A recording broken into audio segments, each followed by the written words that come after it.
Taman Eden bukan Taman Eden. Nah, saudaraku, malam ini kita bicara dampak COVID-19. Dampak COVID-19 ya, ini berakibat resesi ekonomi terjadi di berbagai negara. Dan Indonesia pun sudah mengalami resesi ekonomi. Oke, itu berarti kemampuan belanja rumah tangga menjadi semakin rendah atau semakin menurun, semakin melemah. Karena ada begitu banyak pemutusan tenaga kerja, ada begitu banyak pengangguran, sehingga daya beli masyarakat menjadi menurun. Dampak daripada COVID-19 ini adalah kekerasan dalam rumah tangga mengalami peningkatan yang tajam sekali.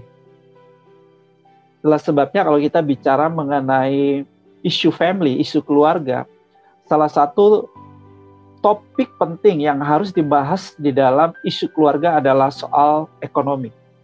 Sebab ekonomi ini telah menjadi penyebab kedua terbesar daripada kebanyakan kasus kekerasan dalam rumah tangga dan perceraian. Nah, sebelum ini data sebelum COVID-19 mengenai nokta merah perkawinan di Indonesia. Sepanjang kurun 2010 sampai 2015, jumlah perceraian di Indonesia meningkat 15 sampai 20%. Ini data 2010 sampai 2015. Nah, hanya untuk beberapa bulan dari Maret sampai bulan Oktober ini, di berbagai negara terjadi peningkatan yang signifikan sekali di dalam perceraian. Dan itu juga terjadi di Indonesia. Penyebabnya adalah faktor ekonomi.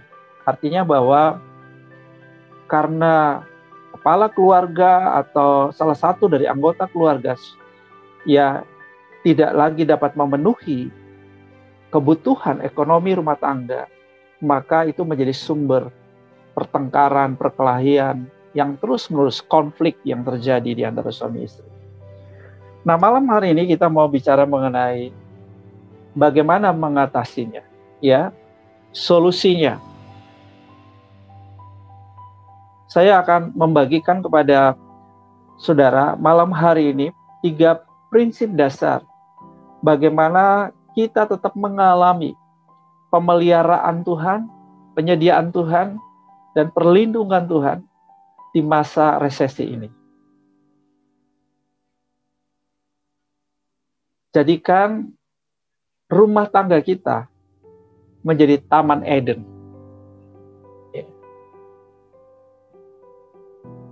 Rumah pernikahan keluarga kita sebagai kawasan dari hadirat Tuhan, sebagai pusat iman dan penyembahan, pusat keunggulan kebudayaan kerajaan yang membentuk peradaban masyarakat manusia sebagai masyarakat persemakmuran kerajaan. Ini filosofi saya mengenai Taman Eden. Nah, saya jelaskan kepada saudara apa arti Taman dan Eden. Taman itu berarti sebuah lingkungan, sebuah kawasan.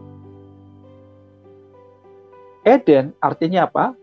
Spot, moment, open door, present, delightful, pleasure, paradise, atau heaven. Wow. Arti kata Eden ini luar biasa sekali. Ya.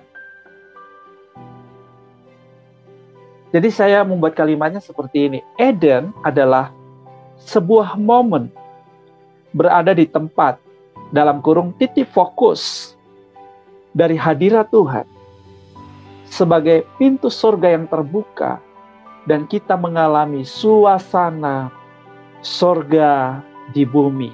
Luar biasa sekali.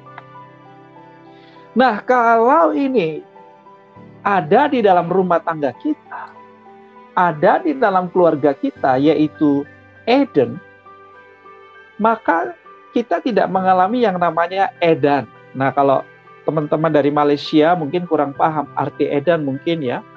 Edan itu artinya gila begitu, sudah tidak waras, jadi gila. Kita tidak perlu menjadi gila atau tidak waras ketika keluarga kita, rumah tangga kita itu menjadi sebuah taman Eden, yaitu menjadi sebuah lingkungan, menjadi sebuah kawasan dari hadirat Tuhan. Saudara membayangkan mengenai Eden. Eden sebuah tempat kelimpahan, tempat di mana semua yang diperlukan manusia tersedia di situ. Tempat, saudaraku, di mana semuanya sungguh amat baik ada di situ. Nah, saya yakin bahwa inilah yang Tuhan mau setiap keluarga mengalaminya. Katakan amin. Saya percaya inilah yang Tuhan mau setiap pernikahan alami. Eden itu, ya. Oleh sebab itu malam hari ini kita mau jadikan rumah pernikahan kita menjadi taman Eden. Menjadi lingkungan, atmosfer hadirat Tuhan, di mana kita dapat merasakan surga itu ada di bumi, di mana di dalam pernikahan kita, di dalam keluarga kita. Saya ajak saudara untuk membaca 2 Samuel 6 ayat 11 sampai ayat 12. Dicatat di situ bahwa tabut Allah ditaruh di rumah Obed-Edom selama beberapa bulan. Dan apa yang terjadi, saudara? Dikatakan Tuhan memberkati Obed-Edom. Wow. Bukan hanya Obed-Edom yang diberkati, seisi rumahnya diberkati. Luar biasa. Segala yang ada padanya juga diberkati. Wow, luar biasa ya. Saudara mau ngalamin hal ini? Ya, saudara diberkati, seisi rumahmu diberkati, segala yang ada padamu diberkati. Ya, saya yakin saudara bilang yes, yes, yes, yes. Saudara juga amin, mau semua. Nah, apa yang membuat saudara Obed-Edom diberkati, seisi rumahnya diberkati, segala yang ada padanya diberkati? Oh, ternyata saudara yang membuat dia diberkati karena ada tabut Allah ditaruh di rumah Obed-Edom. Tabut Allah itu bicara mengenai apa? Hadirat Tuhan. Representasi dari hadirat Tuhan itu adalah tabut Allah. Nah, jadi saudara ketika saudara rumah tangga kita, saudara menghadirkan Tuhan di situ. Artinya ada hadirat Tuhan di situ, ada tabut Allah di situ, ya, bahwa kita jadikan rumah kita menjadi taman Edennya Tuhan, luar biasa. Ini yang kita alami, saudara. Saya diberkati, seisi rumahku diberkati, segala yang ada padaku diberkati. Puji Tuhan. Haleluya. Nah, jadi saudara, di saat resesi ini, yakinlah bahwa setiap kita diberkati. Haleluya, puji Tuhan. Kenapa? Karena saudara, ada hadirat Tuhan dalam hidup kita. Itulah sebabnya pastikan kita jadikan rumah kita, lingkungan pernikahan kita, keluarga kita menjadi kawasan hadirat Tuhan.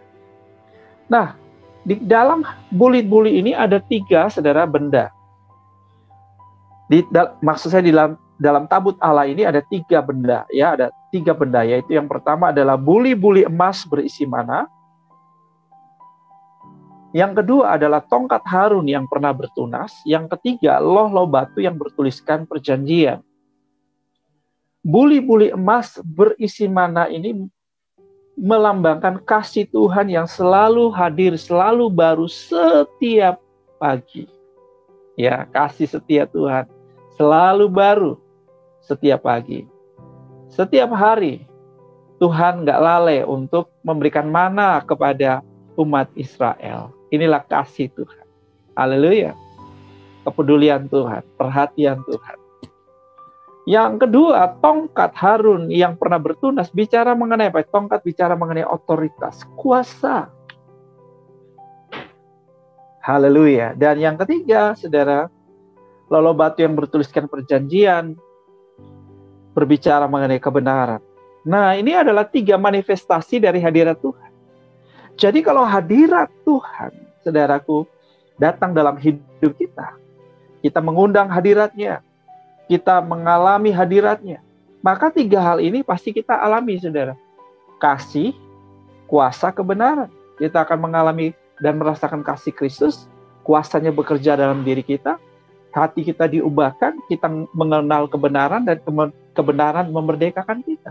Ini adalah akibat dari hadirat Tuhan.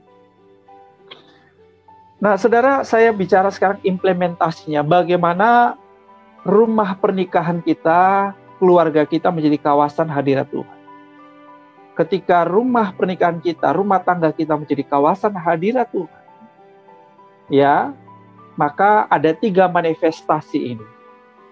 Mari saudara kita bersama-sama mewujudkan 3 manifestasi ini. Yaitu ketika kita mengalami kasih, kuasa, dan kebenaran, kita wujudkan kasih, kuasa, dan kebenaran dalam pernikahan kita, dalam keluarga kita. Ya. Supaya apa, saudara? Supaya kita melihat pemeliharaan, penyediaan, dan perlindungan Tuhan melimpah atas keluarga kita. Yang pertama, kasih.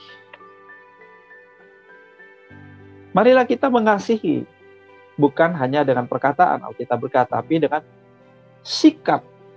Nah, saya bicara sikap dulu nih, baru perbuatan. Ya, kita perlu bangun sikap apa? Sikap menghormati, menjadi sebuah budaya, culture of honor di dalam keluarga kita. Suami istri saling menghormati, saling mengasihi. Suami istri anak saling mengasihi, menghormati. Suami mengasihi istri dan sebaliknya. Orang tua menghormati anak-anak, mengasihi anak-anak. Anak-anak pun menghormati, mengasihi orang tuanya.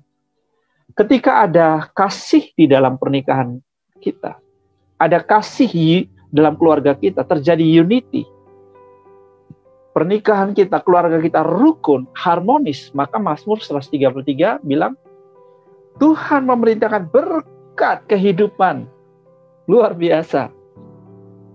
Nah, jadi kalau hari-hari ini suami istri kerjaannya setiap hari bertengkar, caci maki, ya, tidak menunjukkan sikap hormat satu dengan yang lain. Demikian pun anak-anak tidak menghormati orang tua dan sebaliknya. Maka bukan berkat kehidupan yang mengalir ke dalam kehidupan kita dan keluarga kita, tapi yang terjadi sebaliknya, kutuk. Tentu kita tidak mau mengalami kutuk, bukan? Kita mau mengalami yang namanya berkat kehidupan. Nah, ini rahasianya. Ternyata ketika suami istri sepakat, karena saling mengasihi, saling menghormati, Alkitab juga berkata bahwa suami yang mengasihi istrinya, yang menghormati istrinya, ya, itu doanya bakal dijawab Tuhan. Iya kan? Nah, ini penting sekali, saudara, ya, penting sekali. Kalau kita gagal di area ini, kita gagal di hal ini, maka kita nggak bisa mengharapkan berkat kehidupan loh. Ya. Kemudian, saudara, kita mengasihi siapa lagi? Keluarga jasmani kita, keluarga dari istri kita, keluarga dari suami kita. Kita juga mengasihi, ini bagian dari keluarga kita juga, ya. Jangan sampai kita ada masalah hubungan antar pribadi dengan mertua, ada kebencian, ada dendam, ada kepahitan. Wah, ini nggak datangkan berkat, saudara. Ya, malah kutuk yang akan datang, sakit penyakit yang akan dialami, saudara. Juga kita mengasihi keluarga rohani kita. Keluarga rohani yang saya maksud yang terdekat dulu, komunitas sel saudara atau care sel saudara, komunitas pemuritan saudara, dan kemudian juga komunitas hidup berjemaat. Saling mengasihi supaya Tuhan memerintahkan berkat kehidupan di situ. Kemudian kita mengasihi saudara seiman kita, ya, dari gereja mana saja, selama dia percaya Yesus, dia itu murid Yesus, sudah kita punya saudara seiman. Dan kemudian semua orang dari suku agama mana saja, ya, kita saling mengasihi, betul? Oke. Nah, kalau kita udah lakukan ini, saya beritahu, wow, saudara menabur kemurahan hati, saudara menabur kasih, saudara akan menuai. Yang prinsip yang kedua, Yang pertama tadi kasih, yang kedua adalah kuasa. Bagaimana kita mengalami hadirat Tuhan di dalam pernikahan dan keluarga kita, maka kita perlu mendemonstrasikan kuasa. Kuasa Tuhan dinyatakan di dalam kehidupan kita. Melalui apa? Persekutuan yang indah dengan Roh Kudus. Kita perlu ngandalin Roh Kudus, hidup dalam Roh Kudus. Ya, dan kita perlu lakukan amanat agung. Karena kalau orang penuh Roh Kudus tapi tidak melakukan amanat agung, maka saudara-saudara, dia tidak bisa melihat tanda mujizat. Tanda mujizat menyertai orang-orang yang penuh Roh Kudus melakukan amanat agung. Ya, ini satu paket. Kisah Rasul 1 ayat 8, Markus pasal 16 ya. Ayatnya yang ke-17 18. Nah, ini Saudara, hanya terjadi kuasa itu bagi orang percaya dinyatakan kalau Saudara lakukan amanat agung. Kalau bicara amanat agung bicara dua hal, penginjilan dan pemuritan. Ya, oke. Dan bagaimana kita mewujudkan kuasa Tuhan dalam keluarga kita supaya kita dapat mengatasi resesi ekonomi yang saat ini melanda beberapa negara dan Indonesia saat ini, dan banyak rumah tangga mengalami keterpurukan ekonomi yang luar biasa sekali. Maka kita perlu melakukan yang saya sebut pemberdayaan talenta ekonomi. Ya. Karena arti kata kuasa itu artinya apa? Kuasa itu artinya kemampuan, kekuatan. Saya ulangi, power dalam bahasa Inggris ya, power. Power itu juga berarti apa? Kekuatan, kemampuan. Nah, itu arti kata power. Jadi, bagaimana kita mengalami tabut Allah sehingga rumah tangga kita menjadi Taman Eden, bukan Taman Edan, maka perlu ada pemberdayaan talenta ekonomi. Ya. Pemberdayaan talenta ekonomi sebagai contoh Ishak. Ishak adalah anak daripada Abraham yang mewarisi perjanjian berkat yang Allah berikan pada Abraham. Ya. Dan puji Tuhan, setelah Ishak melakukan pemberdayaan talenta ekonominya di Kejadian pasal 26 ayat 12 dikatakan bahwa dia menuai 100 kali ganda atau 100 kali lipat. Dahsyat. Apa yang terjadi? Di Kejadian 26 ayatnya yang ke-13, 14, Ishak menjadi kaya. Dia punya banyak kambing domba, lembu sapi, dan banyak anak buah. Artinya apa? Ishak mengalami yang disebut kemakmuran. Nah, kemakmuran yang saya maksud itu apa? Kemakmuran yang saya maksud itu adalah bukan berarti punya rumah yang mewah, mobil-mobil mewah, ya, bukan itu yang saya maksudkan. Kemakmuran itu bagi saya adalah kesejahteraan lahir dan batin. Ya, sejahtera lahir dan batin. Nah, orang sejahtera lahir itu tidak berarti kalau punya semua materi barang-barang kebendaan dulu baru dia sejahtera. Saya bicara kemakmuran, bicara mengenai bahwa cukup buat ekonomi keluarga kita. Ya, cukup buat ekonomi keluarga kita. Dan kita bisa memberkati orang lain. Itulah definisi kemakmuran bagi saya. Ya. Dan Ishak mengalami kemakmuran yang luar biasa. Sehingga dia punya pengaruh juga yang luar biasa. Di ayat 16 dikatakan, Abimelek, raja orang Filistin, datang menjumpai dan berkata, kamu sudah lebih berkuasa dari kami. Nah, ini tujuan kalau kita mengalami kemakmuran, supaya kita punya pengaruh lebih positif, lebih besar, dampak yang lebih luas, ya. Dan kita punya kesaksian, dikatakan di ayat 28, Abimelek, raja orang Filistin, datang berkata, kami melihat sendiri Tuhan menyertai engkau. Nah, ini penting, saudara. Ya, jadi kenapa perlu pemberdayaan ekonomi, ya, pemberdayaan talenta ekonomi, supaya kita mengalami wealthy, kemakmuran itu, supaya kita menjadi great, ya, berkualitas, menjadi orang-orang yang bermutu tinggi, punya pengaruh yang hebat, dan kita punya kesaksian di mana orang dapat melihat Tuhan hadir, Tuhan nyata dalam hidup kita. Haleluya! Karena saudara, kita menjadi Taman Edennya Tuhan, bukan Taman Edan. Nah, gimana caranya? Nah, ini strateginya yang kita sedang kembangkan. Strategi KPK yaitu memberdayakan dan memultiplikasi Korsa KPK, yaitu komunitas persaudaraan kerajaan sebagai kewirausahaan persemakmuran kerajaan. Kata persemakmuran artinya memikirkan kebaikan bersama, mengalami kemakmuran bersama, ya. Ya, KPK sebagai Komisi Pengentasan Kemiskinan, ya. Goals-nya apa? Goals-nya nih. Goals-nya adalah, saudara, setiap kita, saudara, mengalami kemakmuran, pengaruh, dan punya kesaksian. Nah, ini dia. Supaya apa? Terjadi apa? Keselamatan. Ada orang menjadi pemercaya Kristus, jadi murid Kristus, dia masuk dalam sistem pemuritan, dia dilatih, dilengkapi, dan masuk di dalam kepemimpinan. Nah, itu. Ya. Oke, nah ini kolaborasinya. Sudah bisa lihat kolaborasinya. Bagaimana, saudara, kita bisa mewujudkan Korsa KPK, kewirausahaan kemakmuran kerajaan, maka perlu ada kolaborasi. Member, para disciple, dan mentor discipler atau pemurid. Ya, members adalah siapa? Produsen, pelaku usaha, pemula, perintis, pembelajar. Ya, mereka dilengkapi untuk menjalankan, mewujudkan strategi 5T dengan sistem 7M. Mentornya adalah siapa? Pendeta, pemimpin sel, pelaku usaha, pelatih, profesional, dan pembelajar. Oke.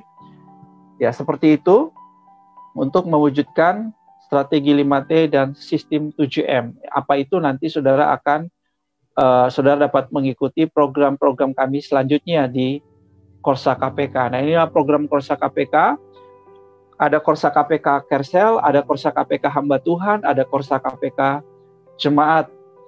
Ada berupa apa saja programnya? Ada training dan coaching, ada SOFRI, School of Financial Revolution Entrepreneurship, ada School of Marketing and Salesmanship, ada Project Management, ada TFT Mentor Korsa KPK, dan ada coaching 100 hari. Ini seperti semacam 100 hari kerja.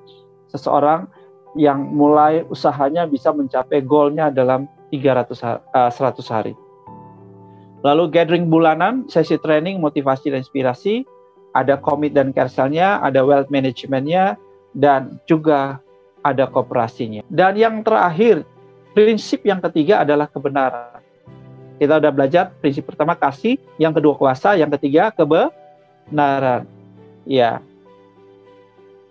Sebagai orang benar, yang dibenarkan oleh darah Yesus, kita disebut orang benar, maka ada berkat bagi orang benar. Firman Tuhan penuh dengan janji berkat buat orang benar. Dan ketika kita berjalan sebagai orang benar, yaitu orang yang takut akan Tuhan, Mazmur 128 memberi jaminan, saudara akan diberkati, istrimu diberkati, anak-anakmu diberkati, seisi rumah tanggamu diberkati.